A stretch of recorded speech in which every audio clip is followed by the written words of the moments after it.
First, we take this piece off. It's a 10 mil here, 10 mil on the other side, and that pulls away.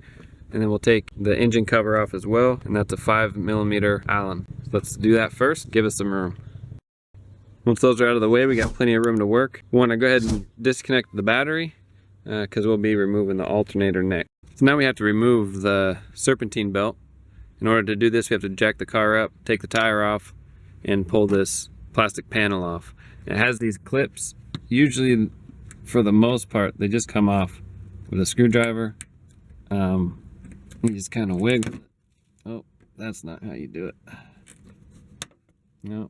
So these might be incredibly brittle. You can get 2 screwdrivers, one on one side, one on the other, and kind of pry it off, and then they pop off. But there's 1, 2, 3, 4, 5. Looks like just 5 of these clips that hold it in. So you can see right here, that's the tensioner pulley. It takes a 14mm. I wasn't able to get a socket in there, at least with what I have. So this is a 14mm crow's foot, just on a bar. So you could put that in like that, and it turns clockwise. So in that direction, you turn it. You don't have to take the entire belt off. You just off one pulley so we can loosen it so we can get it off the alternator pulley. So I just took the belt off of the tensioner pulley. So that's all I did down here. And going up top, you can just slide it off the alternator. If I can get room in there with my hand. Things never work out on camera. Anyway, let me get that with 2 hands to get these off. It's a clip here. That's a 12mm, 10mm.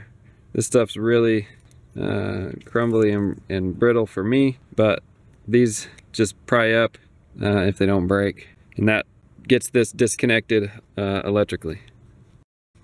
Once all that is disconnected, you have one 14mm here, and then down right there is another 14mm. Once those 2 are off, this should just pop right out. So a couple hang-ups. One, I had to remove the coolant reservoir.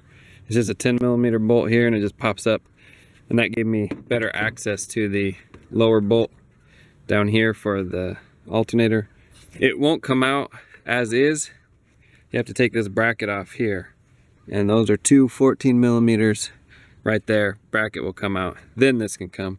So that was kind of an oversight, but anyway, once this is kind of moved out of the way, then you can get to those bolts pretty easy to get room. I tried snaking around here. I don't want to damage the AC line. You might be able to bend that to get it out that way, but I'm going to just remove this because I think we have to remove it anyway to get to the exhaust.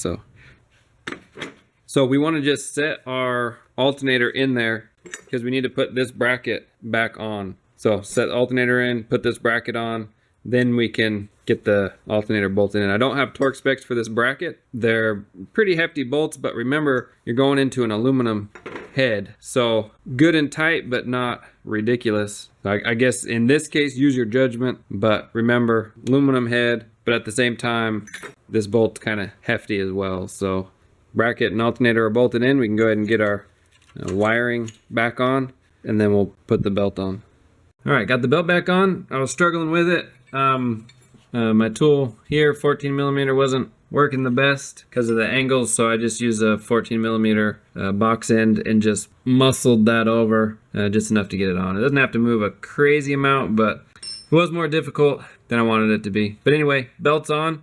We can put this shield back on and our tire back on, and that'll button up the side here. And then on the top, we can put this bracket on, the cover, and then the air duct here. And that buttons it up